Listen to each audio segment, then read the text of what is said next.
I still remember the sound the door made when Grant finally broke it. Not a crash. More like a sigh. Like the house itself had been holding its breath for 3 weeks, and finally let it out. My father-in-law married a girl younger than his own granddaughter would have been, and for 11 days after the wedding, nobody in our family saw her face. We only heard her. Every night, just after 11, a sound came from the east wing that none of us could explain. Thin, broken, the kind of crying that doesn't stop when you knock on the wall. By the time my husband put his shoulder through that door, I had already convinced myself we were about to find something we could never undo. But I should start from the dinner, because that's where it all cracked open. It was the second Sunday of October, the kind of gray Ontario afternoon where the lake behind the house turns the color of a nickel, and the loons have already gone quiet for the season. Walter's place sat on 3 acres of Muskoka shoreline, an hour and a half north of the city. The kind of property that took 2 generations of hardware store money and 1 very good IPO to build. Walter Pemberton had sold his half of a building supply chain to a national retailer back in 2011, and ever since, the family had gathered there every second Sunday like clockwork. Turkey in October, ham at Christmas, and always, a candle lit on the mantle for Vivian, his wife, my husband's mother, who'd been gone 6 years that fall. Colleen, who'd kept house for the Pembertons since before Grant and I got married, set a pot of squash soup on the table and told us to eat it while it was hot. Grant barely looked up from his phone. Across from us, Megan, Grant's younger sister, was fussing with the clasp on a bracelet Preston had given her for their anniversary, and Preston himself was doing what Preston always did, which was pulling out her chair with a little too much flourish, like a man performing marriage for an audience. I want to be honest about something. I never liked Preston. Not because he did anything specific, not back then, but because he had the kind of smile that arrived half a second before it needed to, like he'd rehearsed the moment. Walter sat at the head of the table and didn't touch his soup. Behind him, Vivian's photo watched over the room the way it always did, and the smell of beeswax candle mixed with roasted onions and the boiled-down remains of a Thanksgiving nobody had wanted to have that year because 2 weeks earlier, Walter had called a family meeting none of us had asked for. "Dad," Megan said, trying to lighten things the way she always tried, "you didn't drag us all the way up here on a long weekend to talk about the dock repairs. What's going on?" Walter set down his spoon. "I got married on Thursday," he said, "at the courthouse in Bracebridge. Her name is Ivy." Nobody said anything for what felt like a full minute. Grant's fork stopped halfway to his mouth. Megan's hand went still on the bracelet. "Married," Grant repeated, like the word had a bad taste. "Dad, you're 68. I'm aware of my own age, David." He always called Grant by his middle name when he was irritated, an old habit from when Grant was a teenager and got himself into trouble. "Hers name is Ivy. She's 19. I know how it sounds. 19. Megan actually laughed, a short, ugly sound. "Dad, 19. Mom's been gone 6 years and you married a teenager and you didn't think to introduce her to any of us first?" "There wasn't time," Walter said, and something in his voice made me look up. It wasn't the voice of a man defending a romance. It was the voice of a man defending a decision he already regretted having to make. Preston, of course, chose that moment to be helpful. He leaned forward, all concern, and asked whether Walter had updated his will, whether the family trust, the one Vivian had set up for Grant and Megan before she died, the one that also funded Megan's stake in Preston's tech startup, was still protected. Grant told him to watch his mouth in front of his mother's picture. Preston apologized smoothly, the way he always did, and I remember thinking that his apology had come out faster than his concern had, like he'd known exactly how far he could push before pulling back. Ivy wasn't at the dinner. Walter said she was tired from the drive up from the city, and had gone straight to the guest suite in the East Wing, the one with its own smart lock, installed 2 winters ago, when Walter had the whole house wired. Cameras at the gate, motion sensors along the dock, a system that logged every door that opened and every light that switched on. People used to joke that an ant couldn't cross the Pemberton lawn without the app pinging Walter's phone. I didn't meet Ivy that night. I didn't meet her the next week either. Or the week after that.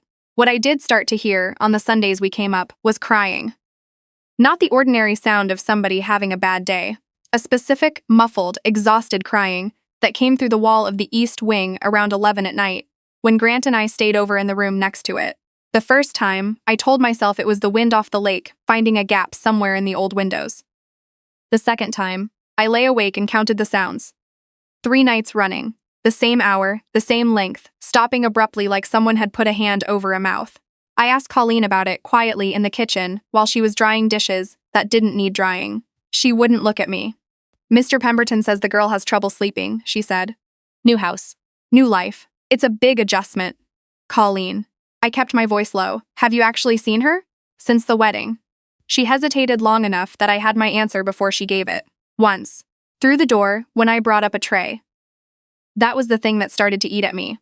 Not the marriage itself, which was strange enough, but the fact that in 5 weeks, not one member of the family had laid eyes on this girl.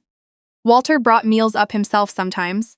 The door stayed locked from the outside as often as the inside, which nobody wanted to say out loud, but everybody had noticed, because the smart lock app logged it, and Grant had access to the account from years back when he used to help his dad with the tech. By November, Megan had stopped joking about it. She'd started calling it the situation. Preston had started showing up to every family dinner with a new detail, something a friend of a friend had supposedly heard, a rumor about Ivy's family, a suggestion that maybe she wasn't who she said she was, that maybe somebody should look into whether the marriage was even legal, given her age and given how quickly it had happened. He was good at sounding reasonable while he did it. He always framed it as protecting the family, protecting Walter from himself. I didn't think much of it at the time. I know now I should have asked why Preston, of all people, was so invested in whether that marriage held up in court. The night everything broke was the first Saturday of December. We'd come up for the tree lighting. Walter insisted on doing every year at the end of the dock, a string of lights he'd put up since Grant was a boy, and after dinner, when the rest of the house had gone quiet, I woke up to a sound that wasn't crying this time. It was worse. A high, thin scream, cut short, and then a thud against a wall, and then nothing. Grant was already out of bed before I'd fully processed what I'd heard. He hammered on the door of the east wing and got no answer. He tried the code, the one he still remembered from setting the system up, and it had been changed. He called for his father. No answer there either. Walter's truck wasn't even in the driveway, we found out later, because he'd gone into town for a prescription refill and hadn't heard his phone. I have never in my life seen my husband move the way he moved that night. He went down to the garage, came back with a crowbar, and put his shoulder, and then the bar into that door, until the frame gave way with a crack that I felt in my chest. The room was dim, lit only by a bedside lamp with a scarf thrown over the shade. And there, curled against the headboard, was a girl who looked barely older than a kid, thin in a way that had nothing to do with fashion, with an IV stand pushed into the corner, and a stack of medical paperwork on the nightstand that someone had clearly tried to hide under a folded blanket. She flinched so hard when the door opened that she knocked the lamp over. "Please," she said, and her voice was hoarse, like she hadn't used it properly in days. "Please, don't tell him I called for help. Please." That's when I understood that we had the whole story backwards. Her name was Ivy. That part was true. What wasn't true, or rather, what nobody had bothered to say out loud, was that she wasn't Walter's wife in the way the whole family had assumed. The marriage certificate was real, but so was something else. Something Walter had kept locked in a drawer, along with a set of old photographs and a paternity test he'd had done privately 8 months earlier. Ivy was his daughter. A daughter he hadn't known existed until the spring, born from a relationship he'd had decades ago, before he'd even met Vivian, with a woman who'd left Ontario and never told him she was pregnant. Ivy had come looking for him after her mother died, of the same rare kidney disease that was, it turned out, hereditary and was already killing Ivy slowly. She had no other family, no benefits, no way to pay for the transplant list she needed to get on. And when Walter found out, in a panic that I still don't fully forgive him for, he'd married her. Not out of romance. God, not even close.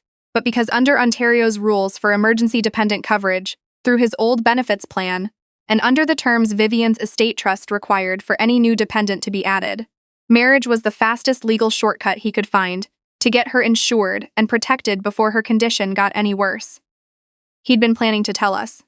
He kept saying that. He'd been planning to tell us once her first round of treatment was stable. Once he understood the situation himself, well enough to explain it without it sounding insane. Instead, he'd locked her away out of shame and fear, terrified that Megan and Grant would see her as a threat to Vivian's trust before they ever saw her as a person, and in trying to protect her from a family he didn't trust to be kind, he'd made her a prisoner in a house that already believed the worst. The crying at night wasn't heartbreak or homesickness. It was pain, real physical pain, from a girl too proud and too frightened to ask a family of strangers for help, managing dialysis on her own schedule because Walter, in his fumbling and misguided way, thought privacy meant safety. That part came out slowly, over the days that followed, mostly from Ivy herself, once she trusted that nobody in that room was going to hurt her. But the other part, the part about why Preston had been so hungry for that marriage to look illegitimate, took longer, and it took Grant going through the smart home logs to find it. Every door in that house logged a timestamp. Every keypad entry left a record. And 3 separate nights in November, while Walter was asleep, someone had entered the code to the East Wing at 2 a.m. and stayed for 11, 14, 22 minutes. The account showed it wasn't Walter's code. It was a guest code that had been generated the week of the wedding. One Preston had requested from Walter, telling him he wanted access in case of emergency, while Walter was traveling for a medical consult with Ivy's specialist in Toronto. What Preston had actually been doing, we found out from the family lawyer 3 weeks later, was photographing Ivy's medical paperwork and the marriage certificate, building a file to challenge the marriage's validity in court. Not to protect the family, as he'd claimed at every dinner, but because his numbered company, the one Megan's share of the trust had quietly propped up for 2 years, was 6 weeks from defaulting on a business loan with the bank. If Ivy's marriage could be proven fraudulent or coerced, Preston's lawyer, a man he'd hired without telling Megan, using money from a joint account she didn't know he'd opened, could argue Ivy had no claim on Walter's estate at all, which meant more of Vivian's trust would eventually flow untouched to Megan, and by extension, to Preston, who needed it before his creditors came looking. He'd been rehearsing his concern at every family dinner. He'd been counting on Ivy staying hidden and frightened long enough that nobody would ask her side before the case went to a judge. The night Grant laid it all out. Bank statements, the access logs, the forged addendum, Preston's lawyer had drafted to Vivian's original trust language. Megan didn't scream at her father the way I expected. She turned to her husband, very quietly, and asked him if he'd paid the lawyer with money from their joint line of credit. He didn't answer fast enough. That was the answer. "Get out," she said. "Don't you ever speak for me again." She took off her ring right there at the kitchen island, and it made a small, flat sound against the granite, and Preston picked up his coat and walked out into a December night that had already started to sleet, and nobody followed him to the car. It took the better part of the winter to sort out what was left. The RCMP got involved briefly over the falsified documents, though in the end, Preston's lawyer took most of the professional consequences, and Preston himself simply disappeared from our lives, filing for a hasty and humiliating exit from his own failing company before creditors caught up with him anyway. Ivy's started proper treatment at a hospital in Toronto, under her real name, Ivy Calder, not Ivy Pemberton, because the first thing she asked for once she was safe wasn't money or shares in anything. She asked if she could go back to using her mother's last name. She said she didn't want anyone to think she'd married her way into a fortune. She just wanted, in her words, to stop being a secret. Megan was the one who surprised me most. In January, she drove up to the lake house on her own, without Grant, without me, and knocked on the door of the room that used to be locked. I only know what she told me afterward. That she stood in the doorway a long time holding a bowl of the same squash soup Colleen always made. That she said she was sorry for the things she'd said before she knew the truth. That she'd let her own grief, and her husband's whispering, turn her into someone she didn't recognize. Ivy didn't forgive her right there. There was no hug, no movie moment. But she nodded, and let Megan sit at the end of the bed for a while. And that was, Megan said later, the beginning of something neither of them had a name for yet. In February, on what would have been Vivian's birthday, Walter gathered what was left of us in front of her photo on the mantel. No turkey, no argument, just a candle and an old man who finally looked every one of his 68 years. "I failed all 3 of you," he said. "I failed Vivian, I failed you, David, you, Megan, and I failed Ivy worse than anyone, because I had her locked in a room to keep her safe, and called it love." He'd already redrawn the estate plan by then, with a lawyer none of us had ever met, someone with no connection to Preston's old firm. Vivian's original trust for Grant and Megan stayed exactly as she'd written it, untouched, the way she'd intended. Walter's own separate assets were split 3 ways, with a dedicated court-verified medical trust set up for Ivy that couldn't be touched by anyone, including him. He'd already filed the paperwork with the Ontario courts to formally and permanently recognize her as his daughter, no longer his wife. That marriage was quietly annulled the same month, on record, for exactly the reason it had existed in the first place. And Ivy's benefits and trust were restructured under her true relationship to him. Grant didn't hug his father that night. Megan didn't call him dad with her old warmth. Not yet. But they both stayed until the candle burned down. And I've come to understand that's its own kind of forgiveness. Not the grand kind, just the kind where people choose not to walk out the door. The house still runs the way it always did. The gate lights still come on automatically at dusk. The cameras still blink their steady red along the dock. The smart blinds still lower themselves on schedule every evening, whether anyone's watching or not. But the room at the end of the east wing isn't locked anymore. Colleen put a pothos plant on the windowsill in there last spring. Said the room needed something alive growing in it after everything it had held. Every time I walk past that door now, I think about the sound it made, the night Grant broke it open, and how close we all came to losing each other over a secret that was never as ugly as our imaginations had made it. The scariest thing in that house was never the girl behind the door. It was how easily the rest of us decided who she must be before anyone bothered to ask her.